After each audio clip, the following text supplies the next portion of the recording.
everybody, welcome back to my channel. And as y'all can see from the title below, this is going to be a story time on the time that I got kicked out. But before we get started, go ahead and hit that subscribe and like button. I do apologize, y'all. I know it's been a long time, and you know what, there's really no excuse, but I'm gonna try to do more videos for y'all, I promise. So as long as y'all support me, y'all, I got you, okay? But before I go ahead and get started, I'm gonna let you know that this is not to bash anybody at all. I love my parents to death, would do anything for them, the only parents that I've known, and they my heart. So it's not to bash anybody that was living with me or us living in a household, nothing like that. It's just a simple story time. So I hope nobody get in their feelings and get all sensitive about anything, but this is just how it's gonna be today, okay? All right, y'all, so let's get it. Alright, so first of all, I'm going to tell y'all a little bit about me, because then it may be a little confusing if I just tell the story and not tell anything else. Alright, so I was adopted when I was 3 years old. And I did not get to meet my real father, but I did get to meet my real mom. And she did pass 2 years ago. She was a wonderful woman as well. And it was a pleasure of getting to meet her for the years that I have known her before she had passed on. Okay, so I got adopted when I was 3, and then it was also my brother. He got adopted when he was just born. Alright, so just growing up, just tell you a little bit of background. Just growing up in a household was about, wow, maybe 10 people. May not be that much, 8 to 10 people in a household. It was good, you know. It wasn't even a bad, y'all know what, I had a great childhood, for real. I really did. I had a great childhood. And I'm very thankful for it. Okay, so let's just go ahead and get into the time I got kicked out. Alright, so at this time, around the time I got kicked out, I was 15 years old. So yeah, I've been on my own since I was 15. And I think how my parents find out that, and everybody know my parents, they are very church going people. So they don't tolerate no talking, no talk back, nothing inappropriate, not being gay, none of that, nothing. So I was 15 years old, and I got sent to this independent living kind of home when I was about 13, and I stayed there. Oh, was I 13? I'm trying to think, was I 13? Because I wasn't even there a year. No.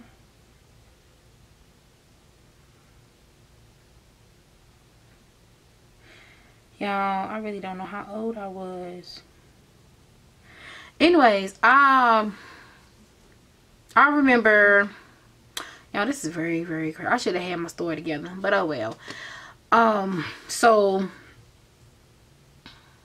I was living in this independent home, and there, I've been liking girls for a long time, but I was on both sides of the fence at that time. And I remember being in this independent home thing. It was like in Oxford, and I couldn't have been 15. Was I 15? I might have been. I remember getting kicked out when I was 15. Okay, y'all. So, all right, here we go. All right, so all right. I'm trying to figure out how my mom even found out. Okay, so, yeah, I'm sorry. It's going to be a lot of pausings, trip chops, and all this, because I'm really trying to remember everything. Alright, so it might have been 15 or 16. Okay. But I remember staying somewhere for 2 years and getting my place when I was 17. So that's why the time frames anywhere between 15 and 16. So I remember going to this independent living home, and being there, I had dated this boy. And I really liked him. I liked him a lot and everything. But deep down inside, I knew that I really didn't like boys. You know, sometimes, like, alright, for me, like, I'm the type, I always want to please my parents. And I was afraid to really come out to them, because I already knew how church going they was. I already knew the kind of church that we was in. And I was just like afraid of it. But I did tell my brother, which I should never done. But Alright, so I'm 15 years old, 15, 16 years old, and I'm down there living there, whatever. And then I meet this girl. This was my first girlfriend. And we started dating, and I was still dating the dude, and she knew about the dude, but the dude didn't know about her at that time. But everybody kept on telling him stuff because they kept on seeing us kiss and hug and stuff at school. So it got to the point where I just chose her over him, and I don't regret it. Like, it wasn't no bad decision, nothing like that. It was actually the first time that I could actually do something. Y'all gotta excuse me, I was looking all the way over here. It's because the way my camera is, and I got a mirror right here, and I was kind of looking at myself. But anyways, so it wasn't no bad decision or nothing like that. It was something that I can finally like just be myself. So I started dating her or whatever. Got real happy, didn't even think about family members, and at that time was MySpace, on my MySpace or whatever. And my brother was actually staying with one of my aunts. And my brother ended up telling my aunt and telling my mama that I was kissing this girl on MySpace. So, you know, I'm talking to my mama. She like, you know, that's not a guy. You know, she just give me the rundown like any other parent would do. And she was telling me like, you can't come back. See, what happened was I was staying at the place, but I think because I was gay too, they end up like had to be like, oh, you have to go home. They just like they're trying to find excuses why they didn't want me there. So I went back home, and when I got back home, my mom was like, you can come back home, but you can't be doing that gay stuff. So I'm like, for a long time, like, for a long time, it had me thinking like, alright, so I can come back home, but I gotta tell her I'm not talking to this girl. But in reality, I still am talking to her. So I get back home, tell my mom I ain't talking to this girl, blah, blah, blah. But I don't know what got into me. Like, this day, like, I feel like I told my mom I needed to talk to her. And for me talking to my mom had never been the type that really, she very supportive, but she never been the type where, you know how old school parents is. You can sit down, explain to them, excuse me, all day long how you feel about something. It's still their way. They don't understand it. They don't want to understand it. It's their way or no way. So I was just like, I'm going to confide in her and ask her, what should I do? And one day I just opened up to her, and that's just the worst decision that I ever made, because it went from me trying to open up to my mama to us getting into a real bad, like, arguing, me getting a whooping, like, everything. Me just like, I don't even want to go into detail about it, but just know after I told my mom that, she was like, you gotta go. Like, my dad, like, you gotta go. Like, you can't be here like that. And I felt like at that time, to me, I felt like, I can't say I wouldn't have been gay today, because I still feel like this is who I am. But I still feel like just that conversation, maybe a little support, maybe things could have been different. I don't know. I really doubt it, but it's still, I just feel like I needed that support and conversation, like, but it didn't work like that. Like, we got into it like real bad, and like real bad to the point I went outside because it was getting heated in the house. And I remember her coming outside behind me and was like, you can't come back, you can't stay here. I'm not having no lesbian staying in my house. So I was like, alright. So I just kept, you know, I had a phone at that time. I started walking up the road, didn't have no clothes, no nothing, just had my book bag. Like, everything happened so fast that I don't even remember how I got my book bag. I don't even remember how I got out the door. I don't remember nothing. I just know stuff was just getting heated. And I was walking up the road, and I called one of my friends that I went to school with. And for certain purposes, I'm not going to be saying people's names just because I don't, you know, I'm not. But, and I called her up. Her mom came and got me. So thankful. And she actually let me stay with her for probably like a week. Probably could have stayed longer, I don't know. But I know when I went to school, and it was this one lady I used to, that was at the school. She was a black lady. She was a counselor, and I cannot think of her name. I wish I would have known, because she told me she always wanted to adopt me. But I can't now think of her name. But I can see her face, just can't think of it right now. But like I said, I wouldn't even say her name anyway. But I went to school the next day. Told her that I didn't have nowhere to stay. And I remember her saying, you know, just giving me word of advice, stuff that I wanted to actually hear from my mom that I didn't get. And again, this is my adopted parents I'm talking about.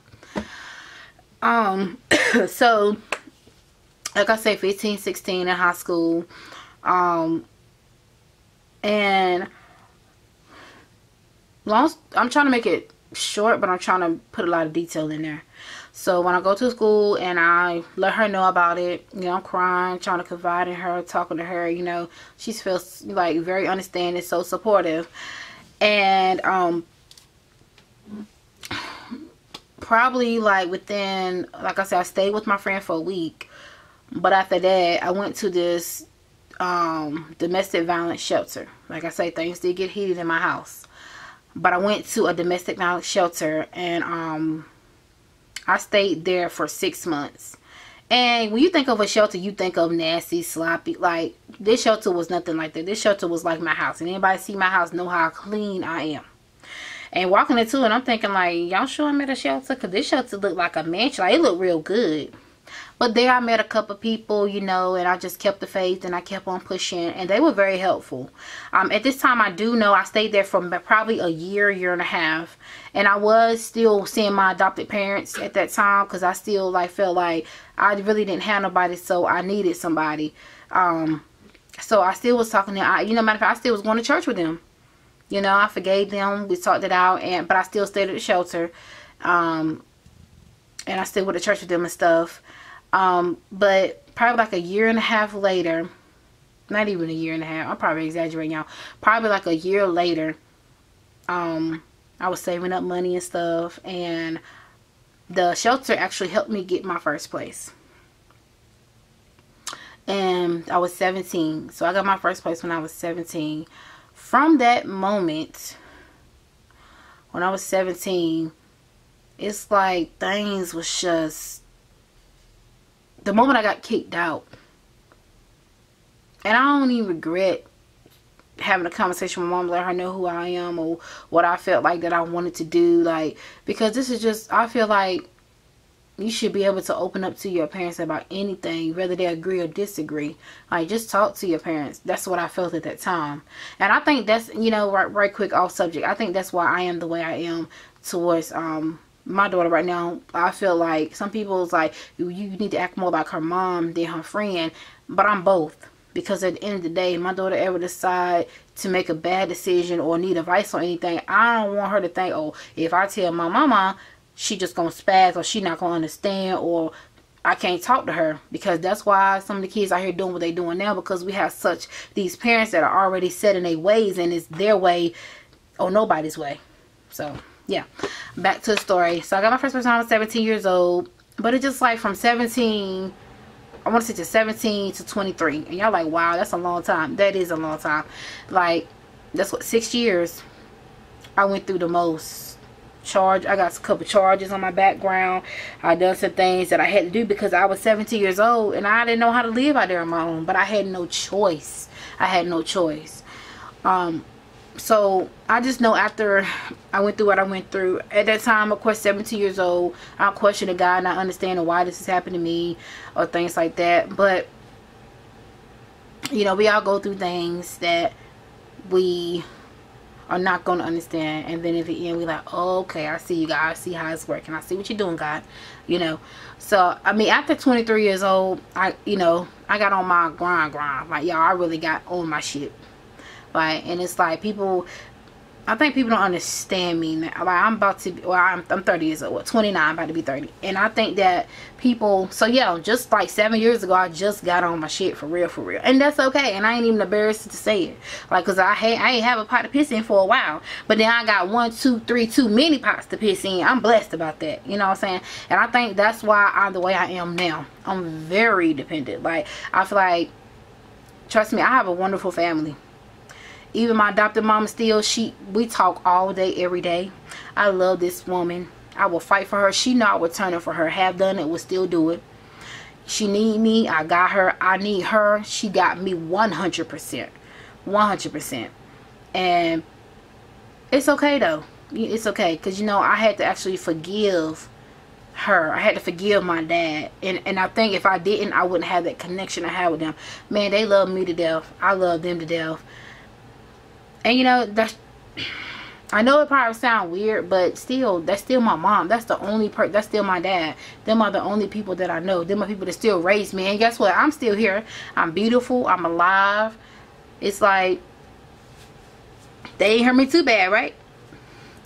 But I'm still, you know, I'm not gonna lie. I still have my battles where I'm not gonna lie. I still have my battles where I fight. But like, I feel like, okay, so I got adopted. So basically my real mom made some bad decisions. Things happened. So basically had to give me up. And then I'm feeling like, here I am 15 years old. And here they don't want to fight for me either. So when you, and you know, even going through what I was going through between 17 and 23, I feel like people was just giving up on me. People was just in and out of my life. Like I said, I didn't understand none of it. I ain't understand it. It made me feel like for a long time something was wrong with me. But then y'all, I had to really find myself. I had to tell myself, and I still tell myself to this day, it's nothing wrong with me. I may not be that average girl. I may not be perfect. And God knows I make plenty of mistakes. And I'm going to make many more. I'm not perfect. But at the same time, I still had to, I'm still trying to fight with certain things from my past that, not just that situation, other stuff too, that I feel like I'm just gonna keep praying about it. I'm gonna overcome it. I'm gonna get over it. But like I said, y'all, I love my parents to death. Don't mess with them, because I'm coming for you. That's just how it is. Because they still was good to me. They was over and beyond good to me. And then, you know, just sometimes we make decisions and we just live and learn from them. But yeah, y'all, I don't want to bore y'all no more with this. So I hope you guys really love this video. Please give the video a thumbs up, subscribe, leave y'all comments below. If y'all wanted me to do a story time on the time I got jumped by 3 girls. Oh yeah. Y'all, I gotta tell y'all about this. But I was in, just to give y'all a little something, so y'all can be like, oh yeah, let me get that video. I was in high school and I got jumped by 3 girls, y'all. And it's hilarious. It's fun. It's old, and you know, hell, we have spoken, you know, way after that. Even when grown, we have spoken. We even laughed about it. But nevertheless, y'all just go ahead, let me know if y'all want to get that story time on the time I got jumped by 3 girls. Don't forget to give this video a thumbs up, subscribe, and I love you guys till next time.